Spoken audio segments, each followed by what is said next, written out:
ABB Robotics recently partnered with UK construction technology company Automated Architecture to build ConstructThor, a new research facility in Belgium to showcase the future of sustainable construction. The companies want to automate building processes with robotic mobile microfactories that build cost-effective and high-quality timber frame panels for walls, floors, and roofs. AUAR's automated construction system employs ABB's robots for modular assembly. The robots use vision and AI capabilities to boost speed, flexibility, and consistency, so panels and housing structures can be made quickly with reduced waste. According to the companies, a robotic microfactory can make the core and shell of a single home in less than 12 hours, which can then be quickly assembled on site. Once it opens, the state-of-the-art ConstructThor Living Lab in Thor Park, Belgium, will be a living laboratory used to research energy-neutral infrastructure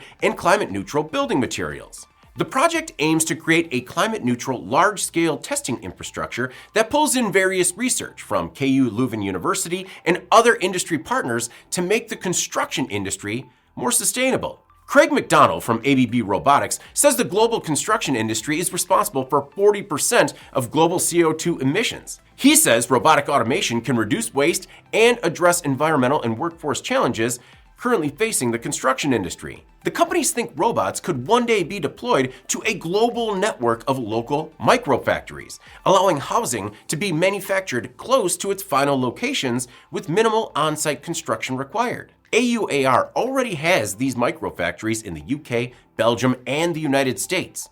Next year, the firm plans to expand to 10 microfactories, adding 7 partners across Europe and North America. AUAR licenses its microfactory concept and all digital technology to home builders. The price starts around $300,000 plus an ongoing licensing fee. Last year, the company said its system could cut labor costs by 30% and supply chain, transport, and logistics costs by 80%. The company uses a hardware as a service and design as a service business model. By 2030, the company hopes to grow to more than $1.3 billion in revenue.